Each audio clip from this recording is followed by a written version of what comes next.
entrar no tema daquilo que Deus ministrou no meu coração primeiro, para a gente poder estar desenvolvendo juntas aqui, crescendo juntos, aprendendo juntos, entendendo da vontade do Senhor para nós. E hoje eu quero falar um pouquinho acerca do tempo da espera. Você já precisou esperar por alguma coisa ou por algo para acontecer na sua vida? Você já passou pela sala da espera da vida? Esse é um lugar difícil e desconfortável para a gente estar. Quando a gente entra nesses momentos, nessas situações da vida, onde a gente precisa esperar, isso vai requerer de nós muita maturidade, muita paciência, porque não é uma posição muito agradável para a gente estar, não é verdade? Eu lembro que quando o Isaac e o Efraim eram pequenos, e às vezes eles ficavam ansiosos, né, querendo alguma coisa, aí eu sempre cantava para eles aquela musiquinha antiga lá do Diante do Trono, que é muito novo aqui, não vai nem lembrar, né, que fala assim: temos que aprender a esperar. As mamães sabem, né? Aí eles olhavam para mim com a cara assim, mais frustrada ainda, eu falava: filho, tem que esperar, vai acontecer, mas espera, calma, né? E o fato de aprender a esperar, de esperar, é algo que é desafiador, mas é algo que também é muito educativo. A gente aprende muito quando nós estamos numa posição de espera. Por exemplo, nós aprendemos a ser pacientes, a reconhecer os limites das realidades que estão à nossa volta. A gente aprende, a gente entende que nem tudo é da forma como a gente quer. Você já fez sorvete em casa? Você acaba de fazer o sorvete, não dá para comer, dá? Não, tem que colocar no congelador, no freezer, tem que esperar aquele sorvete dar o ponto e tudo. Aí depois você vai saboreá-lo, né? Você precisa ter o quê? Paciência. A gente aprende a ter paciência enquanto a gente espera. Uma outra coisa que a gente aprende, que nós aprendemos, ou pelo menos deveríamos aprender enquanto esperamos, é a lidar com as frustrações. Porque nem tudo depende única e exclusivamente de nós. E muitas vezes, algumas decisões, algumas atitudes estão nas mãos de outras pessoas. E isso frustra a nossa expectativa muitas vezes. Quando nós estamos esperando, achando que vai ser do jeitinho que nós imaginamos e de repente as coisas acontecem de uma outra forma. Então, quando esperamos, nós aprendemos a lidar com a frustração. Nós aprendemos, ou pelo menos deveríamos aprender também a lidar com a ansiedade.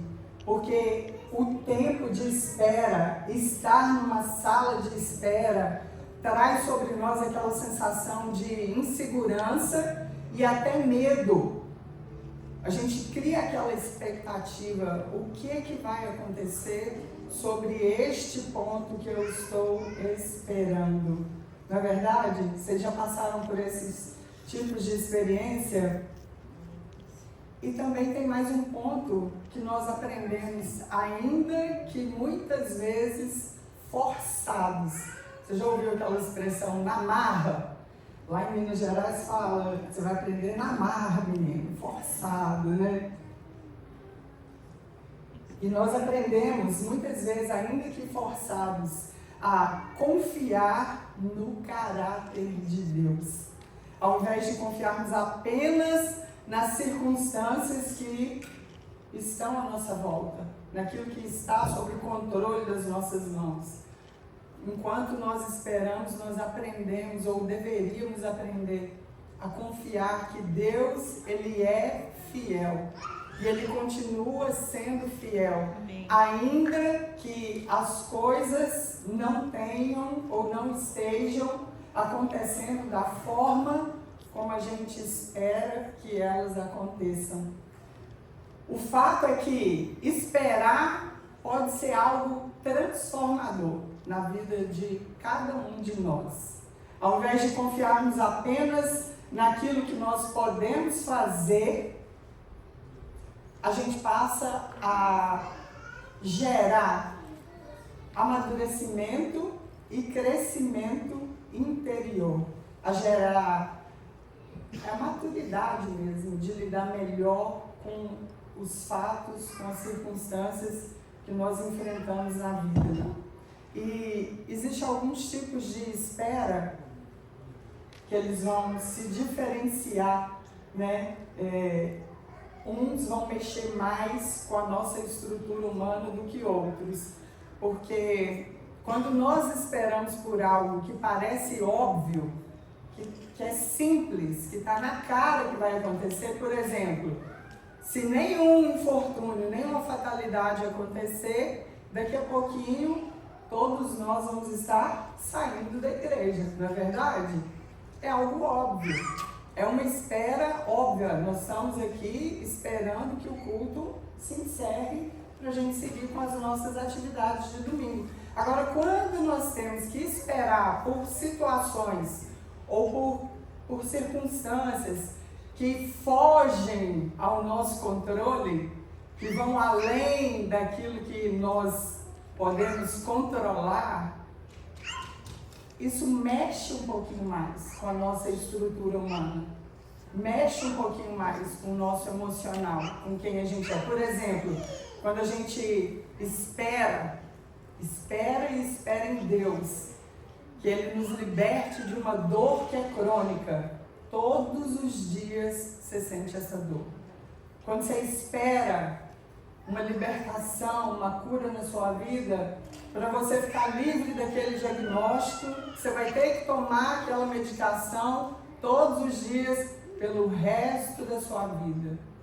Quando você entra numa sala de espera, você não sabe quando você vai sair de lá, você está esperando a conversão de um marido, de uma esposa, de um filho, de um parente, quando você está esperando a transformação na vida de alguém que você ama.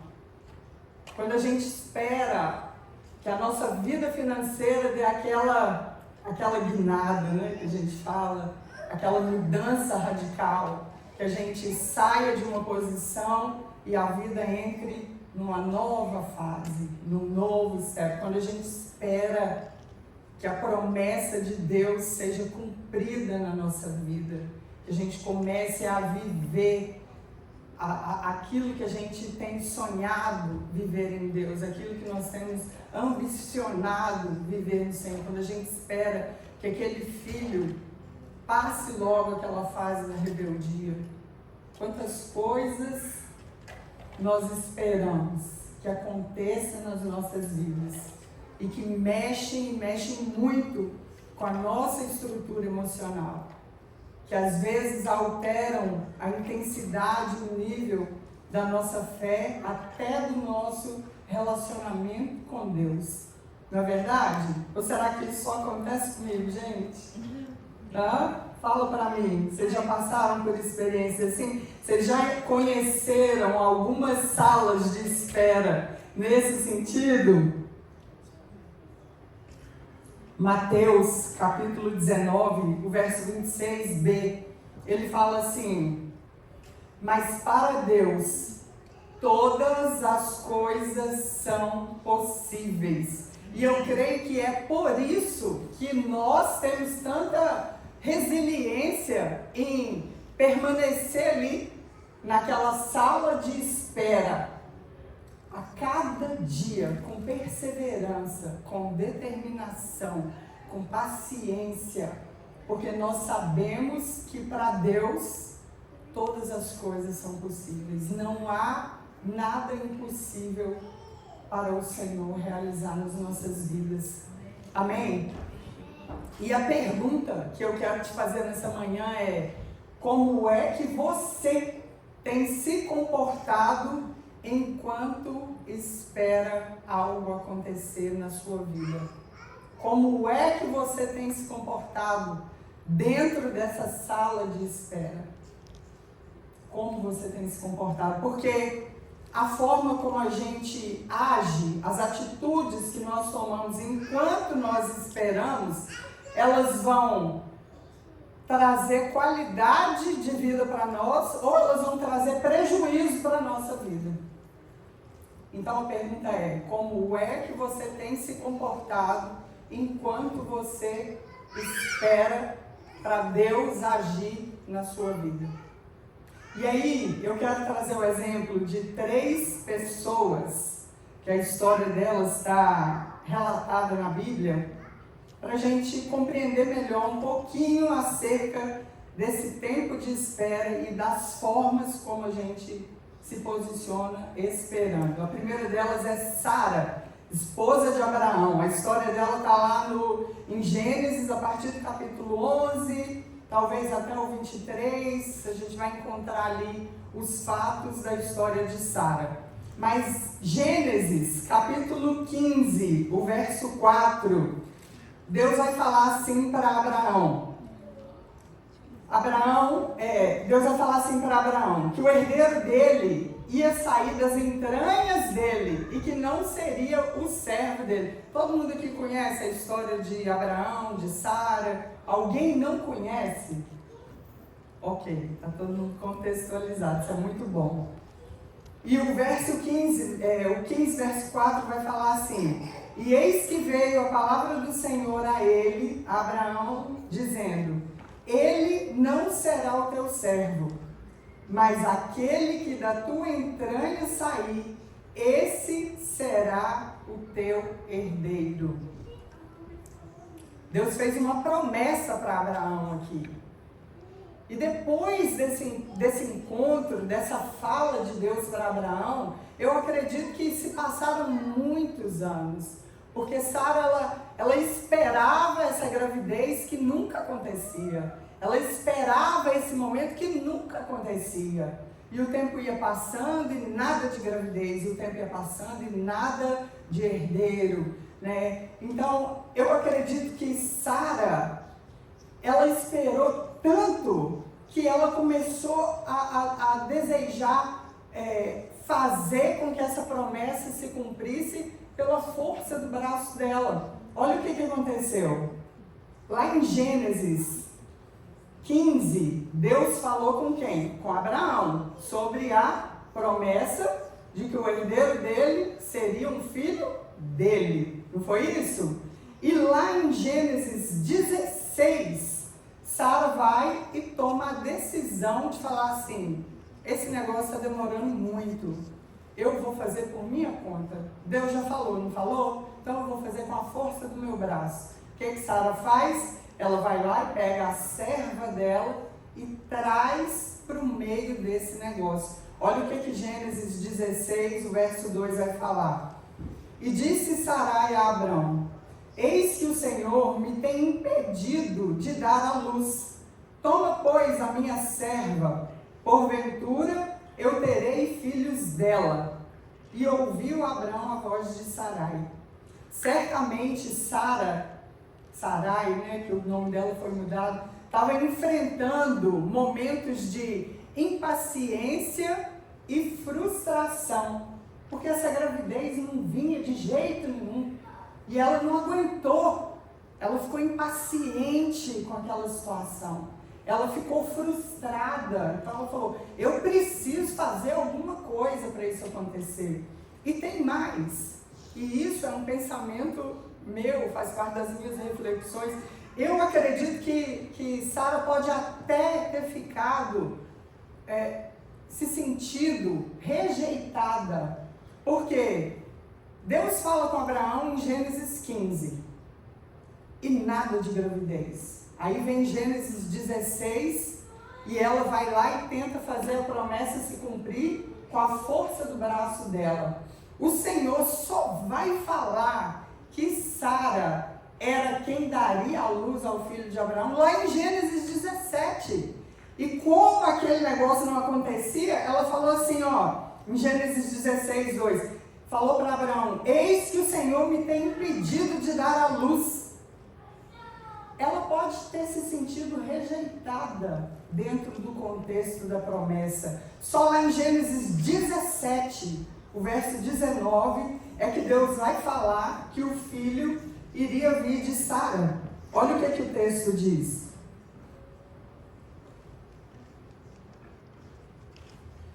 E disse Deus: na verdade, Sara, tua mulher, te dará um filho, e chamarás o teu nome Isaque, e com ele estabelecerei a minha aliança perpétua para a tua descendência depois dele. Só depois. Ela só ficou sabendo disso depois. Tem um outro sentimento que Sara provavelmente experimentou durante todo esse processo, que é tristeza, dor e vergonha. Imagina uma mulher vivendo naquela época e não poder gerar, não poder engravidar. Imagina se era uma posição fácil de se ocupar. Jamais. A sociedade cobrava isso. Era um sinal de ser abençoado ou ser amaldiçoado o fato de gerar. Imagina a tristeza, a dor e a vergonha que Sara carregou durante esse processo de espera do cumprimento da promessa. Uma outra experiência que eu acredito que Sara teve foi viver a incredulidade. Chegou uma hora que ela riu, falou: não é possível. Gênesis 18, 12 vai falar isso. Assim, pois, riu-se Sara consigo, dizendo: terei ainda deleite depois de haver envelhecido, sendo também o meu Senhor já velho? Sara não acreditou que aquilo seria possível de acontecer na vida dela. Com Sara, nós aprendemos que esperar pode nos deixar emocionalmente instáveis, que algumas situações vão nos fazer oscilar entre a fé e a dúvida, e que viver esse tipo de conflito emocional não vai significar não ter fé. Pelo contrário, quando a gente vive esse tipo de conflito emocional entre crer e duvidar, isso revela o quanto nós somos humanos e o quanto nós dependemos de Deus. Tanto é que Sara, lá em Hebreus capítulo 11, verso 11, ela foi citada junto aos heróis da fé. O conflito momentâneo que ela viveu ali, acerca de gerar ou não gerar, da promessa se cumprir ou não cumprir, não desqualificou ela como uma mulher que não crê ou como uma mulher sem fé. Foi algo momentâneo que aconteceu na vida dela. Um outro personagem que tem muito para nos ensinar acerca do tempo da espera é José do Egito. A história dele também está descrita lá no livro de Gênesis. José é aquele cara que teve sonhos. José, ele era o filho amado do seu pai.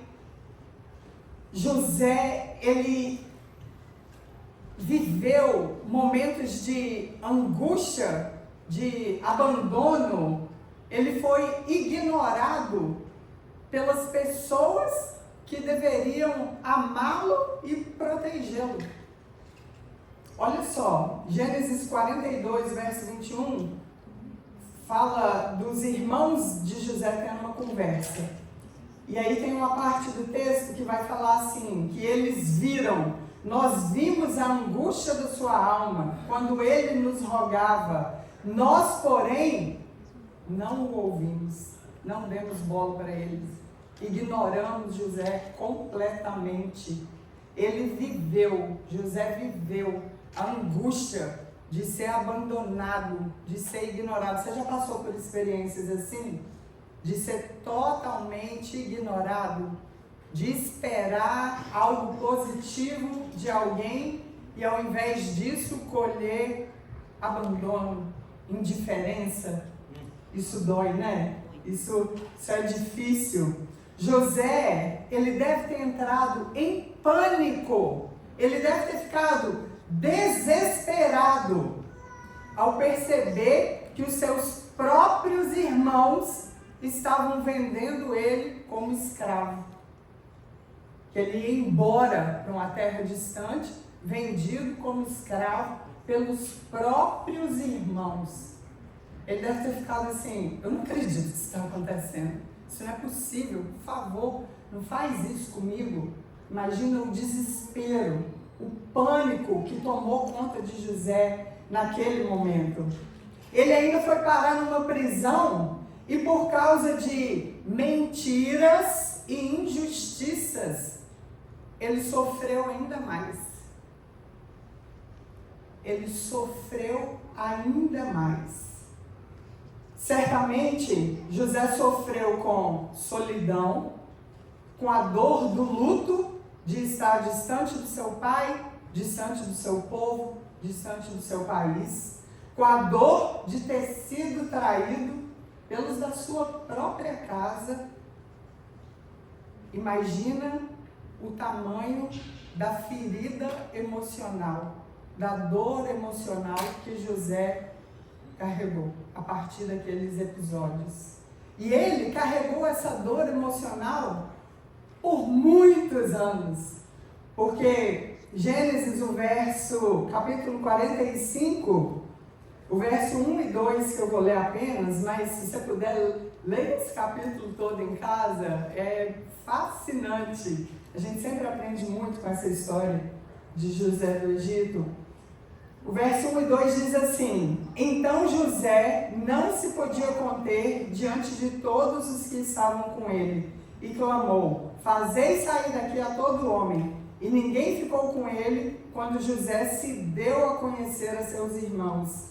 E ele levantou a sua voz com choro, de maneira que os egípcios o ouviam, e a casa de Faraó o ouviu. Sabe quando José foi curado dessa ferida emocional que ele carregou por tantos anos? Só nesse momento, quando ele reencontrou os irmãos, quando ele se revelou aos irmãos. Sabe aquele negócio que nós fugimos de conversas difíceis? José só foi curado emocionalmente quando ele tocou nesse assunto com eles, quando ele teve essa conversa difícil com seus irmãos. As realizações que o Egito trouxe para ele, a posição, a prosperidade, nada disso conseguiu curar a ferida emocional que estava aberta dentro de José. Tanto é que nesse momento ele berrava, ele gritava. Lá na casa de Faraó eles ouviam o choro dele. Eu acredito que José, durante todos os seus anos de espera, eu acredito que ele tenha tentado ser resiliente. Eu acredito que ele tenha tentado sobreviver. Eu sou um bom rapaz, eu sou um bom homem, eu tenho princípios, eu tenho valores. Eu não sei porque, eu não consigo entender porque eu estou vivendo tudo isso, mas eu vou conservar a minha identidade. E que Deus tenha misericórdia de mim. Que Deus mude a minha sorte, que Deus mude a minha história em algum momento. Talvez essa foi a única esperança que José manteve dentro do seu coração durante todos aqueles anos.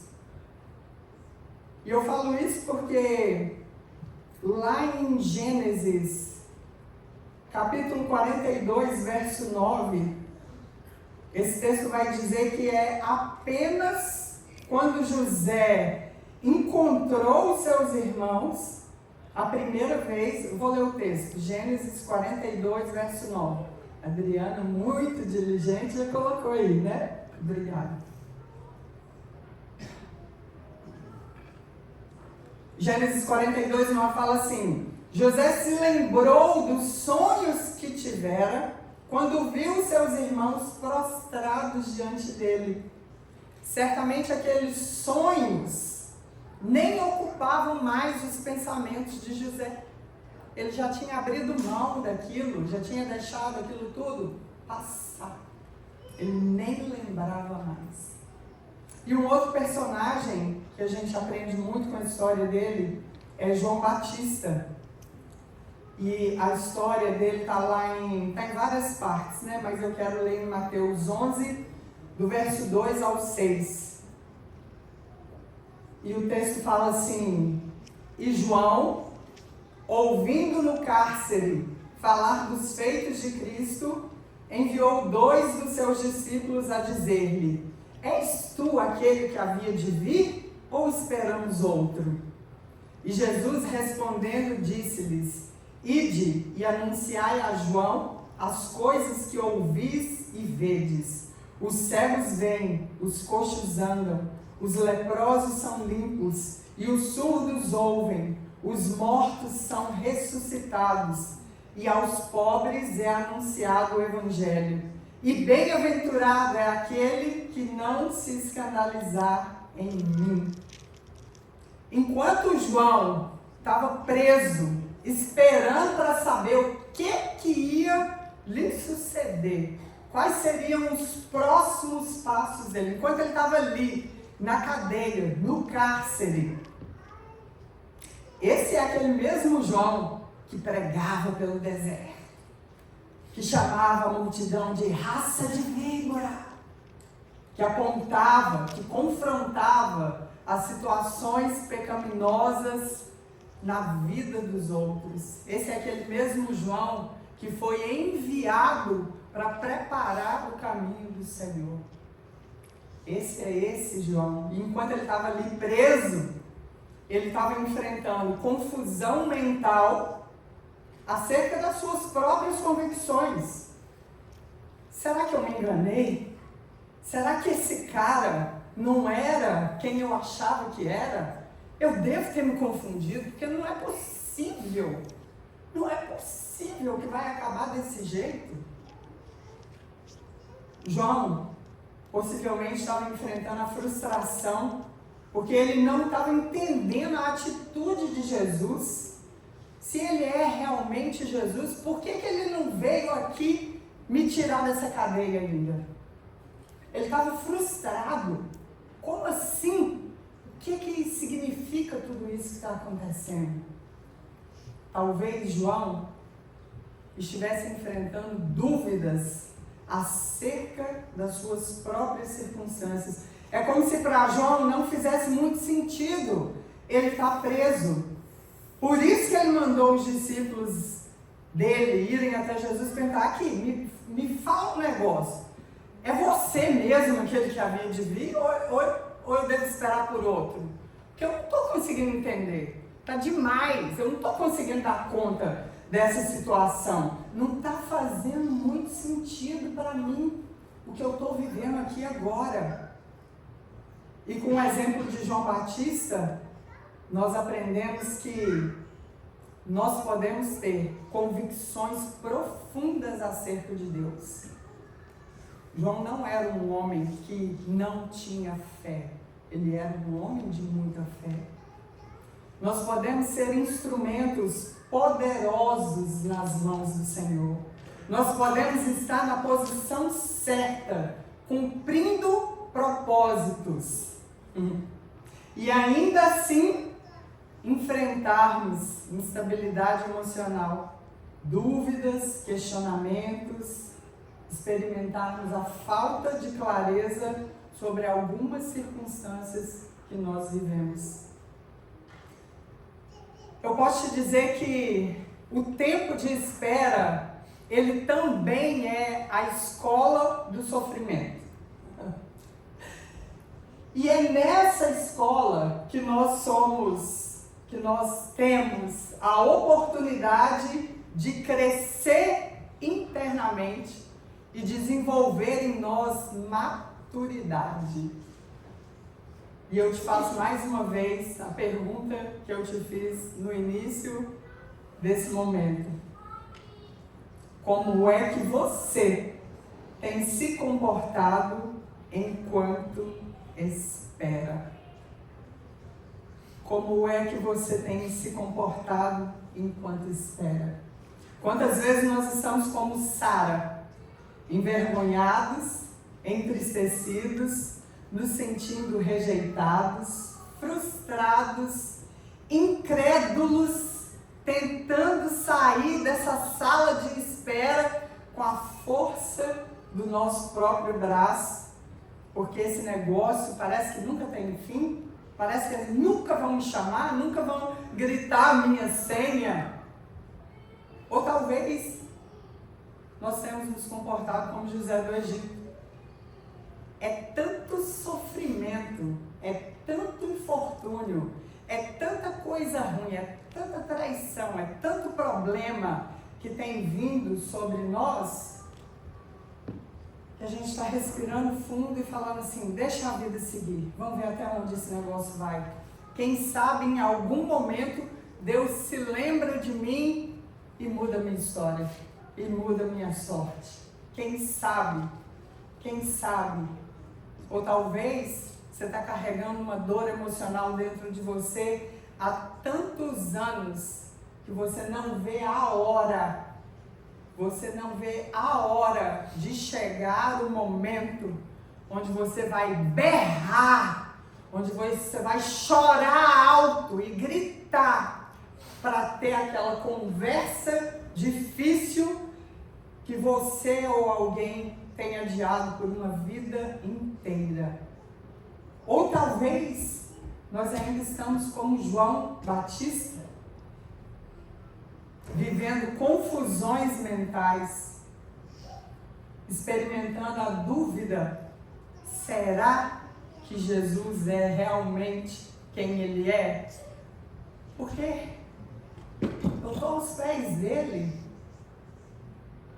e parece que nada muda. Esse ponto aqui, estou dentro dessa sala, esperando ser atendida há horas, e ninguém vem falar nada comigo. Será que esse cara era mesmo Jesus? Ou eu tenho que esperar por outra pessoa? Ou eu tenho que esperar por um outro Salvador? Como é que você tem se comportado enquanto está na sala de espera da vida? É certo que as aflições vão vir sobre nós. E apesar dessas aflições, nós não podemos desistir da caminhada. A gente pode experimentar momentos como Sara, de incredulidade, mas a gente precisa voltar para o eixo. A gente precisa voltar para a nossa posição e não desistir. E não desistir de esperar o Senhor chegar na nossa história, de o Senhor abrir a porta daquela sala de espera e falar assim, Tamara, vem, Claudineia. A gente não pode desistir de esperar por esse momento. Quem para no meio do sofrimento morre. E quem anda, continua caminhando, apesar do sofrimento, é vivificado. Muitos teólogos e pensadores exploram essa ideia do sofrimento como se o sofrimento fosse um túnel. Se você entra nele e para, ali dentro vai se tornar a sua sepultura. Agora, se você entra e continua, você vai chegar do outro lado. Nós não podemos parar. Você não pode parar. Você não pode desistir dos sonhos, dos planos, dos projetos, dos milagres, das curas, do mover que Deus tem preparado para a sua vida. Não desista. Continue esperando. Continue esperando. Eu sei por experiência própria que não é fácil suportar o tempo da espera. Esse tempo tempo, ele vai requerer de nós confiança em Deus e muita fé. Não é verdade? Sim. Esse tempo vai requerer de nós confiança em Deus e muita fé. E a minha missão aqui, nessa manhã, é te lembrar que você não está sofrendo sozinho. Talvez, e eu vou falar só talvez, para eu não falar com certeza, aqui dentro desse ambiente, muitos dos irmãos e das irmãs que estão do seu lado estão passando por situações de sofrimento tão quanto você. Isso não é uma questão pessoal com você. Todos nós enfrentamos o túnel do sofrimento. Enfrentamos a sala de espera.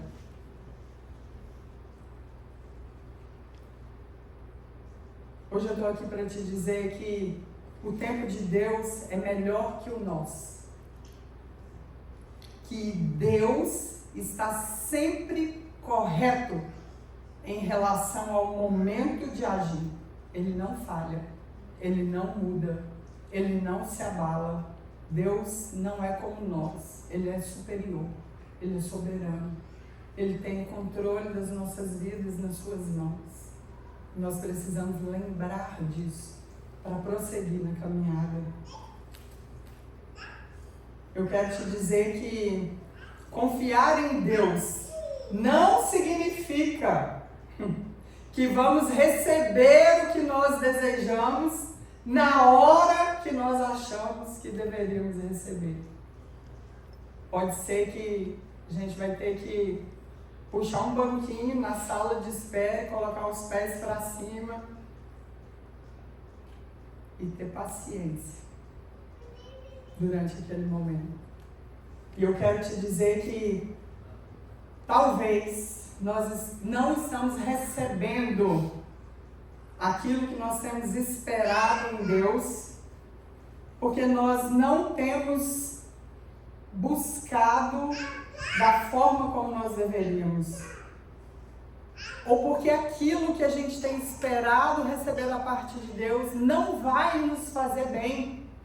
Ou ainda porque não é a hora de receber aquilo que nós esperamos receber da parte de Deus.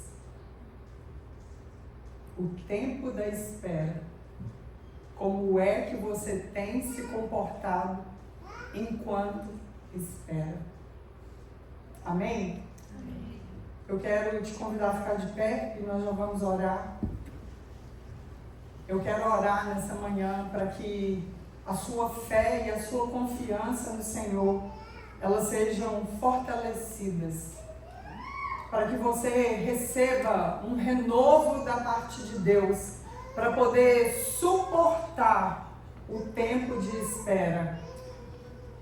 Tem pessoas que têm suas orações, suas respostas recebidas imediatamente, com 5, 10 anos.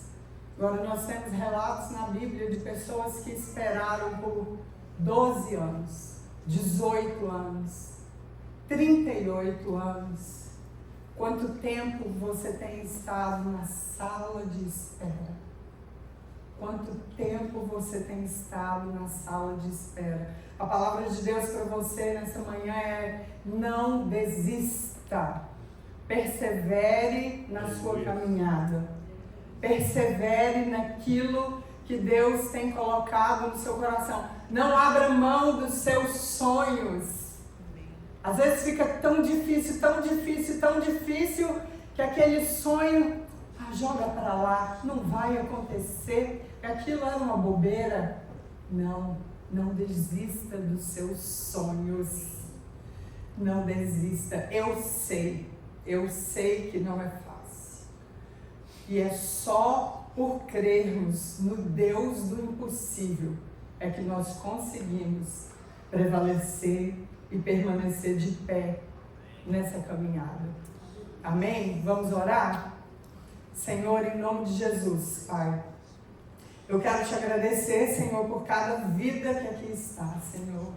Eu quero te agradecer, Senhor Deus, porque O Senhor conhece a sala de espera onde cada um de nós está. E eu ouso te clamar, Senhor, acelera o tempo da nossa resposta.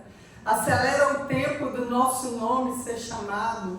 Chama a nossa senha. Às vezes, nós olhamos para nós mesmos e falamos, Senhor, já estou ficando velho. As forças já estão saindo. Senhor, é tanto tempo. Aquela promessa, Senhor, fazem tantos anos. Ah, Senhor, o meu filho. Ah, Senhor, o meu trabalho. Ah, Senhor, a tua provisão. Ah, Senhor. Senhor, a minha oração nesta manhã é que o Senhor olhe para cada um de nós aqui e que o Senhor se lembre de nós.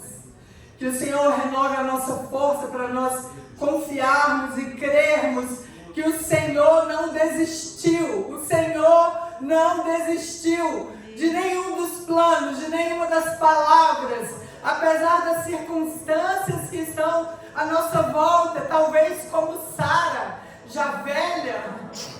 Como que eu vou gerar, Senhor? Como que eu vou gerar? Como que eu ainda vou ter prazer? Como que eu ainda vou fazer alguma coisa? Mas o Senhor tem o dia, o momento, a hora marcada. E Ele vai cumprir. E nós cremos que o Senhor vai cumprir. Por isso, Deus, renova a nossa fé nessa manhã. Renova, Senhor, a nossa confiança nesta manhã. Enche-nos com o Teu Espírito e vivifica-nos de novo para nós prosseguirmos e caminharmos e nos gastarmos até o fim, para nós fazermos como José, guardarmos o nosso caráter, a nossa integridade, os nossos princípios, que apesar de qualquer circunstância, que nada se corrompa em nós, para que a glória do Senhor resplandeça na nossa vida e o Teu santo nome seja glorificado em nós, ó Deus. Em o nome de Jesus Cristo, que cada um de nós seja tocado pelo Espírito Santo nesse momento. Renova o Teu povo nesse momento. Renova-nos, Senhor, neste momento. Nós precisamos de Ti, Pai.